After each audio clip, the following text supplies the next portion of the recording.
nawawala si Lara. Ay, tinago ko siya. May surprise sa'yo ang inay mo. Gusto ko niyang ipasyal sa park. Pero, mas maganda nun kung mauuna na tayo. Lara, si Tito Ronald mo na ang bahala sa'yo, ha?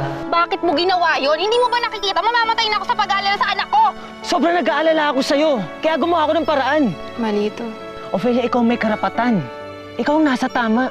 Ang gusto ko lang ngayon makita yung anak ko, dalhin mo ako sa kanya. Gusto na kaya si Ophelia? Halos mabaliw-baliw, mawala si Lara. Puntahan natin siya. Kailangan natin damayan. Leandro, alam ko malaki ang kasalanan ko sa'yo. Ophelia, gusto kong malaman mo hindi ako nagmula dito para sumbatan ka. Gusto ko lang makita kung kamusta ka at gusto kong malaman mo na parehas tayong nararamdaman. Wala naman sa intensyon ko na ipagkait sa'yo si Lara. Sana mapatawad mo ko. Ate, balikan na lang natin si Sir Leandro. Sigurado naman ako uwi at uwi din yun eh. Ang dapat na matuntun natin kung nasan yung Opelang yan. Alam mo, dapat siguro ipapulis mo na yung babaeng yun. Aba, kahit saan anggulo mong tignan, kidnapping yun ah. Sobrang nakokonsensya na ako. Kaya habang buhay ko na ng lolo ko yun si Leandro. Nagsinungaling na nga ako noon. Nagsinungaling pa rin ako hanggang ngayon. Kailangan mo magsakripisyo. Kung ayaw mo magkahiwalay kayo ng anak mo. I'm sorry, Leandro. Hindi kita dapat pinaalis. Okay lang yun. Huwag ka mag-sorry sa akin. Ako na mamix lanan eh. Uuwi ka na ba? Bessie, I'm sorry. Hindi pa ako makakauwi. Nawawala si Lara eh. Ngayong gabi ay makakasama natin ang isang ina. Isang ina who claims na ninakaw ang anak niya. Binilin ko lang sa'yo, anak ko, pero tinakas mo siya. Kung meron pang kahit konting konsensya na titira sa'yo, ibalik mo na sa akin ang anak ko, Ophelia. Nasaan ka man, ilabas mo ang anak ko. At nananawagan din po ako sa kinauukulan. Tulungan niyo po akong ipakulong yan si Ophelia na yan. Tulungan niyo po ako mabawi ang anak ko.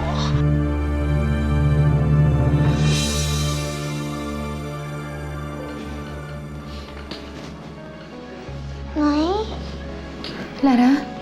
di ba po yan yung babaeng... Anak? Nay, bakit po siya nasa TV? Hinahanap niyo po ang anak niya? Eh, hindi anak, huwag mo nang intindihin yan. Patulog ka na ulit, pumikit ka na ha?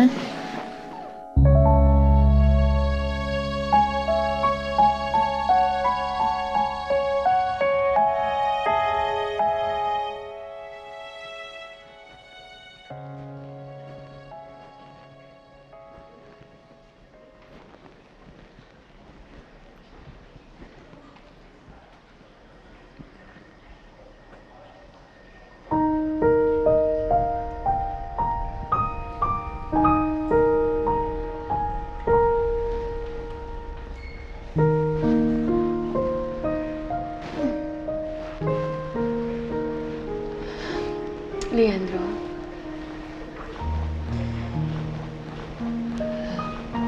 Bessie. Again. I'm really sorry. Please forgive me. Nagluto ako ng hapunan. Magugustuhan mo yun? Kaya lang, malamig na eh. Sandali. Bessie. Makinig ka sa akin. Hayaan mo ako makapagpaliwanag. Okay na, Leandro. Tapos na yun eh. Huwag na natin pag-usapan. Iinitin ko lang yung ulam para makakain na tayo. Andrew, ayokong makulong. Ano na lang gagawin ko kapag nakulong ako? Paano si Lara? Huwag kang mag-isip ng ganyan. Hindi mangyayari yan. Paano kung ilabas nila na kidnapping tong ginawa ko? Hindi to kidnapping at alam mo yun. Walang sino man ang legal na ina na maakusahan ng kidnapping dahil lang gusto niya makasama ang kanyang anak. Eh, paano yung nangyayari ngayon? Tinatago ko si Lara. Palabas nga ni Janet na kinidnap mo ang kanyang anak eh. Desperada na si Janet. Kaya kailangan mong tuluyang ilayo si Lara. Paano kung ituloy niya yung kaso? Eh di, lumaban ka. Ipakita mo lahat ng ebidensya na ikaw ang legal na ina. Para mapatunayan mo sinungaling si Janet. Kung umabot man to sa demandahan, lalaban tayo. Marami akong kakilalang abogado. Titiyakin ko mananalo ka, Ophelia. Salamat, Andrew, ha. Salamat kasi hindi mo ako pinapabayaan. Napakabuti mo sa akin.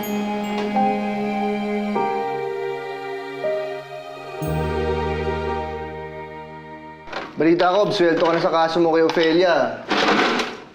Naiintindihan naman ako ni Ophelia eh. Kung bakit ko pinalabas na nawawala si Lara. Kapakanan nila mag-ina ang iniisip ko. Ano nang balak mo ngayon? In a few days, hahanap ko sila na malilipatan. Huwag ka mag-alala. Hindi ka sasabit dito. Huwag mo ako alalahanin. Sanay na rin ako.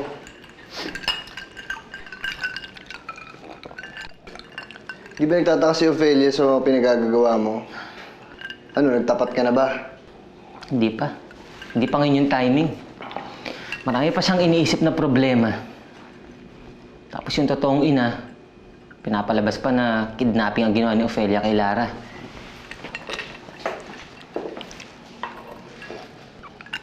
Pero ang sabi ko kay Ophelia, tutulungan ko siya eh. May tiwala siya sa akin bilang kaibigan.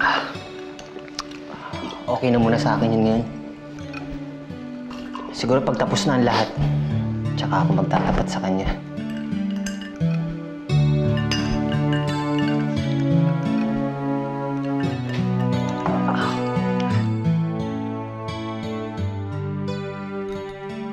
Ate, talaga nanawagan ka pa ng gano'n, no?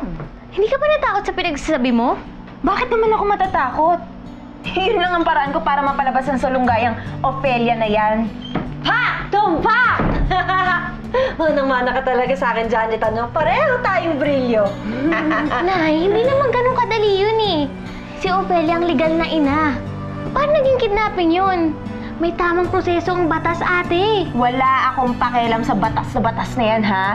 Dugo ko ang nananalaytay kay Lara. Kaya yun lang ang kinikilala kong batas.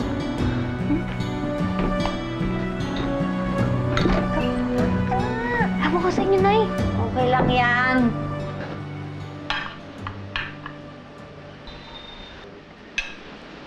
Nahanap na ba si Lara? Hindi pa rin eh.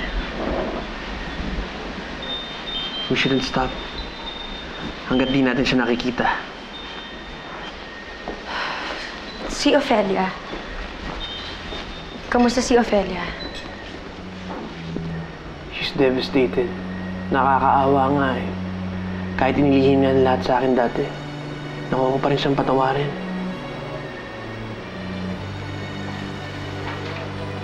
Leandro.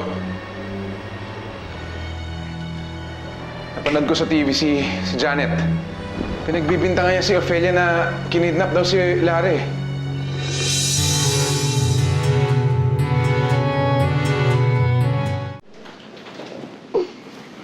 Anak. Nay, alam ko po na may problema kayo. Bakit mo naman nasabi yan, anak? Kasi hindi po kayo makatulog. Pero huwag po kayo mag-alala. Ako na pong bahala sa problema niyo.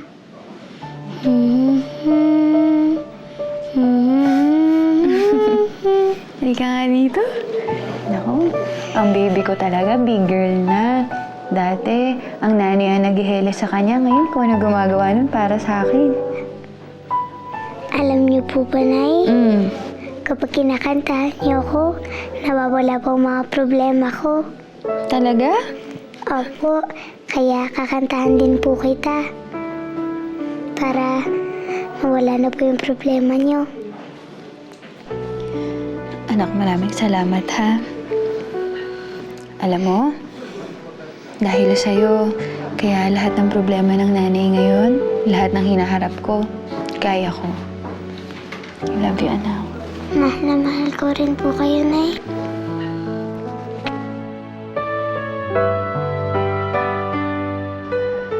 Kawawa naman si Ophelia. Nawala na nga siya ng anak, ginaganito pa siya ni Janet. Ang pakundangan talaga yung babae yan. Siya na nga itong nag-abandona ng anak, siya pa may ganang gumawa ng kwento laban kay Ophelia. Kailangan puntahan ko si Ophelia.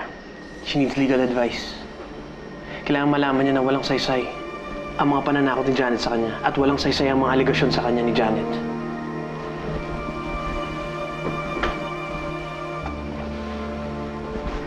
Paring Oscar, ikaw munang bahala dito. Si.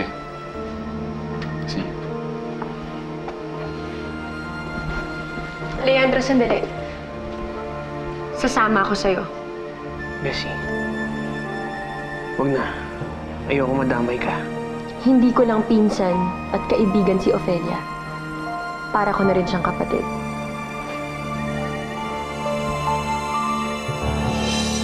I saw you in television. Why you say Ophelia kidnapped Lala? Huwag mo sabihing sumugod din yan para pagdiskitahan dyan si Janet. Eh, dapat lang naman, Nay. Mali naman talaga si ate. I know I am right. I am Lara's mom. If someone get her and then escape, what do you call that? Kidnapping, di ba? Ah, I understand. You only want to get your child. That's why you lie again and again. Yes! I am your wife. You should make kampi-kampi to me. You should be on my side. Di ba? I know. But other people should believe your story. For example, the policeman. Did you report to policeman? Did you go to police shop? You mean police station? No, not yet. Why? You should report to policeman. If not, there is no case. Naku, tama, Johnny. Dapat pala nireport muna natin sa pulis. Ikaw kasi, sugod ka ng sugod, Janet eh. Eh, paano na imana sa inyo?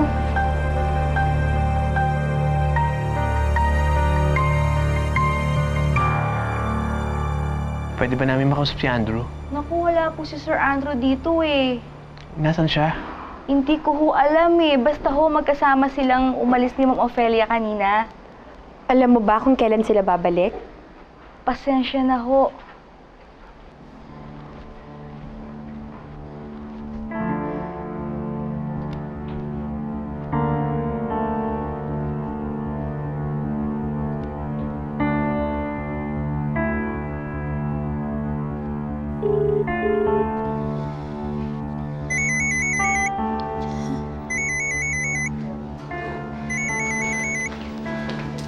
Bakit?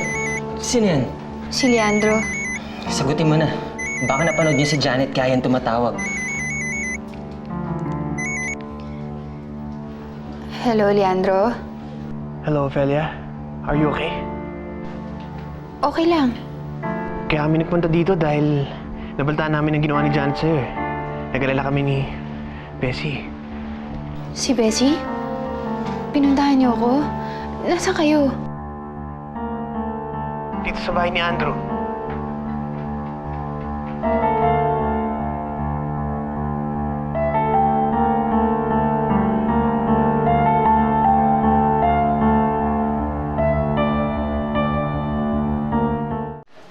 Ang sabi ko kay Leandro, hindi ko alam kung ano oras tayo makakauwi.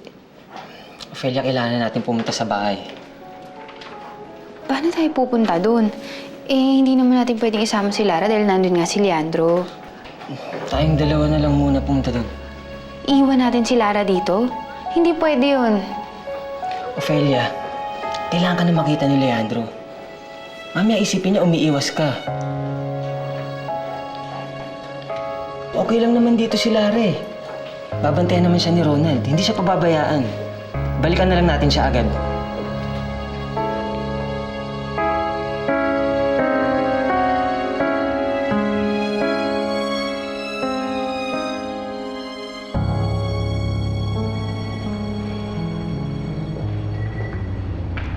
Sir, sabi niyo po papasukin na po yung mga bisita. Nandiyan na po sila sa sala.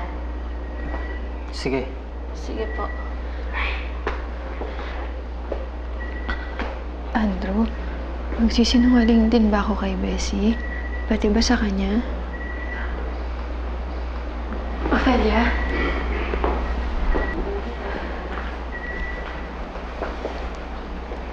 Ophelia? nasabi na sa akin ni Leandro lahat ng nangyari.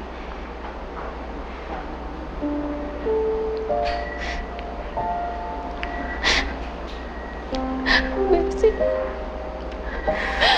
sorry ah. Sana patawad mo ko. Di ko naman sinasadya yun eh. Sana maniwala ka sa akin, Pinsan.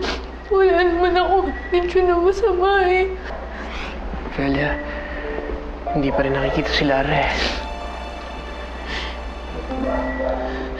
Ophelia, despite everything na nangyari sa atin, gusto kong malaman mo na nandito kami para sa'yo. Alam ko maraming mga bagay na nangyari na hindi natin gusto, pero pamilya pa rin tayo. Tutulungan pa rin natin ang isa't isa kagaya ng dati. Ophelia, hindi kami tumitigil sa paghahanap. Katunayan, si Oscar laging nag-update sa presinto. Mamaya pag-alis namin dito, maglilibot-libot pa kami sa ibang parte ng neighborhood.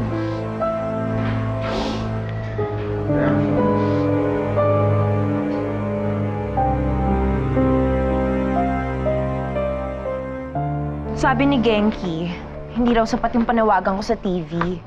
Dapat daw mag-report ako sa mga pulis. Hindi pa rin tama, ate. Sisinungaling ka pa rin sa kanila. Halika mga bata ka! Yun ang gagawin Bakit ang ko. dumi-dumi ng banyo, ha? Di ba sinabi ko sa'yo, linisin mo yan? Ha? Eh kung gusto mo, i-YouTube ka ron, ha? Hoy! Hoy! Gata ka ba, ha? Bakit hindi ko maglinis ang banyo? Bakit pinapalinis mo yun sa bata? Bakit ka ba nakikialam dyan, Payuki ka, ha? Ate. Di ba nagdadrama ka sa TV? Lakinid na pang anak mo? At ikaw, ha? Sadista? Pati batang walang kali. Eh kung atupagin mo na lang kaya yun, hindi ka para mangialam, pakialamera! Chismosa! Pangit! Pakiasawa ka lang na habang alam mo kung sino ka na! Pangit mo! Halika na nga! Ate talaga, oh. Ophelia, ako naglakad para maligal ang pag-adapt mo kay Lara. Ako din ang sasalungat sa lahat ng kasinungaling na Janet. Huwag ka mag-alala. May pag-asa ka. Ophelia, may laban ka. Basta panghawakan mo ng lahat ng katotohanan. Ophelia, gagawin ko ang lahat bilang abogado para mabalik si Lara. At bilang ama na rin, magtiwala ka. Ophelia, hayaan mo kaming damayan ka sa mga panahon to. Halika na. Umuwi na tayo. Umuwi ka na muna sa bahay kasama namin. Salamat, Bessie, ha. Salamat, Leandro. Pero, dito na lang muna ako kay Andrew. Alam ko naman may intindihan niyo kung gusto ko man mag-isa ngayon, di ba? Pasensya na kayo ah. Pero pagod na talaga si Ophelia. Hindi ko naman siya pababayaan dito. Ako na lang munang bahala sa kanya. Maraming salamat. Magpapaalam na rin kami.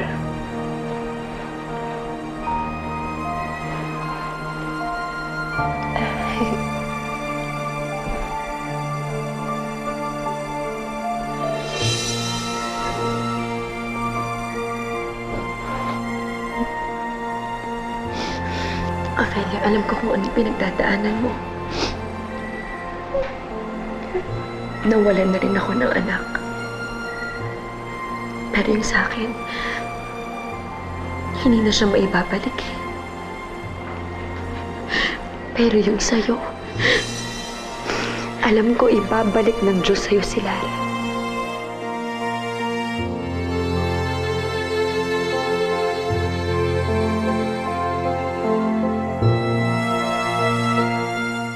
Napakawalang modo ng babaeng yun.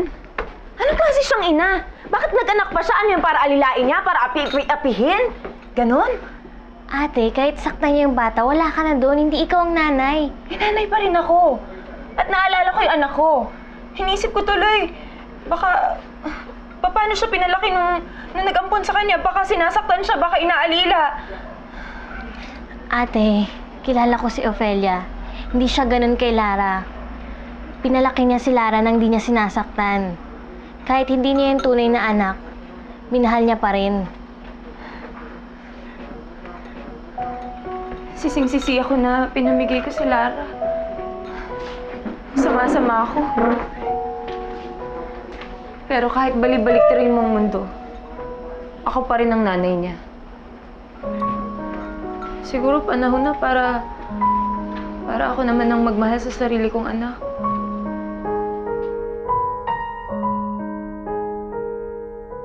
Naawa ako kay Ofelia. Talagang mahal na mahal niya si Lara. Naaalala ko na lang yung takot niya nung mga panahon na inaayos natin yung adoption papers ni Lara. Now I understand kung bakit takot na takot si Ofelia sabihin sa atin ng totoo. Yun pala, iniisip niya baka masira tayo. Honey, sobrang maraming salamat pinatawad mo ako, ha. At least kahit pa paano, hindi na sayang yung effort ni Ofelia.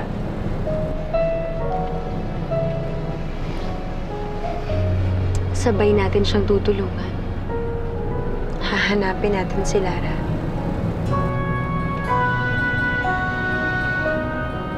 Hindi ko na alam kung ano nararamdaman ko. Gulong-gulo na ako. Daig ko pang walang konsensya sa ginagawa ko kay Bessie at kay Leandro. Ophelia, kailangan mo maging matatag para kay Lara. Tigasan mo ang loob mo. Kaya magsisinungaling ako. Magsisinungaling ako ng paulit-ulit-ulit. Nagsisinungaling ako sa 2 tao na napakabuti sa aking buong buhay ko. Ophelia, makinig ka. Lilipas din yung nararamdaman mo. Kaya ka nagkaaganyan dahil nakaharap mo sila. Anong gagawin ko? Ayoko naman talagang itago si Lara kay Leandro eh. Pero hindi ko rin naman kaya na ilantad ang anak ko kay Janet. Hindi ko kayang itago si Lara habang buhay. May naisip akong paraan.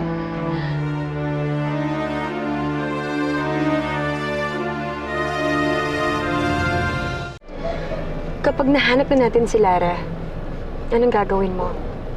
Babawiin mo ba siya kay Ofelia? Hindi ko alam, Han. Pero sinabi ko kay Ofelia, hindi ko kukunin si Lara. Pero ang totoo, hindi ko talaga alam. I understand. Masyadong mabilis sa mga pangyayari. Lahat tayo apektado. Siguro, kung makita ko ni anak ko, doon ko lang malalaman ano talaga ang dapat kong gawin.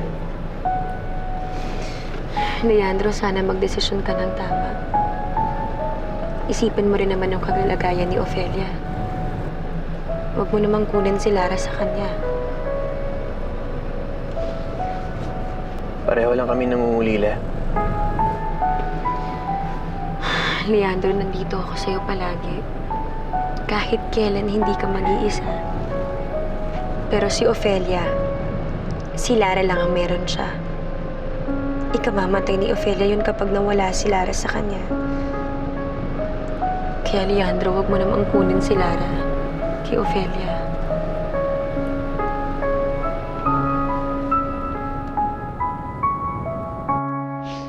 Andrew, habang tumatagal, lalo akong naiipit eh. Pati si Lara, naapektuhan na. Kaya nga kailangan natin humanap ng ibang paraan eh. Parang matapos na lahat to. Wala na nga akong maisip na iba pang paraan. Patong-patong na yung kasinungalingan ko kay Leandro. Si Lara ang tingin na sa akin ng anak ko sinungaling. Ophelia, iniisip ako. Umalis na lang tayo. Umalis? Saan naman tayo pupunta? Sa ibang bansa. Kahit saan mo gusto. Ophelia, pumayag ka lang. Lahat ng problema mo dito matatakasan mo. Mailalayo mo na si Lara, kay Leandro at kay Janet. Mahal na mahal ni Ofelia si Lara. Ganon din si Lara. Si Ofelia lang kinilala niyang ina. Anak ko rin naman si Lara eh. Alam ko yon, Leandro, at hindi magbabago yon. But you also have to understand na si Ofelia, kailangan niya si Lara. Kailangan ko rin si Lara. Kailangan natin si Lara. Nawala sa atin si Lizzie, pero nandyan si Lara. Han, this is our chance to be happy. Siya ang bubuo ng pamilya natin. Walang pwedeng pumalit kay Lizzie. At hindi natin kailangan si Lara para buuin ang pamilya natin. Nabawasan man tayo, pero hindi nabawasan ang pagmamahala natin sa isa't isa.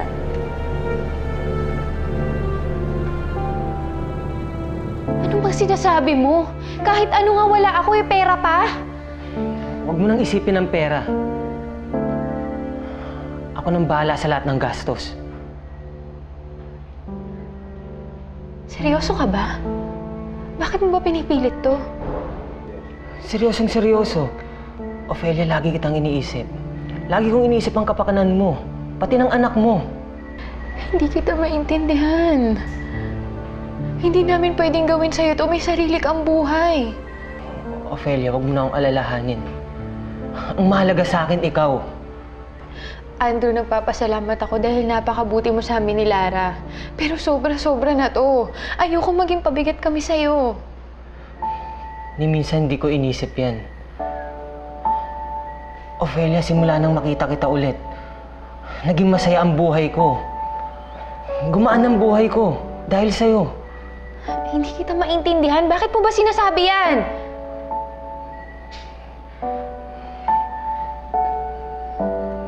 Dahil mahal kita.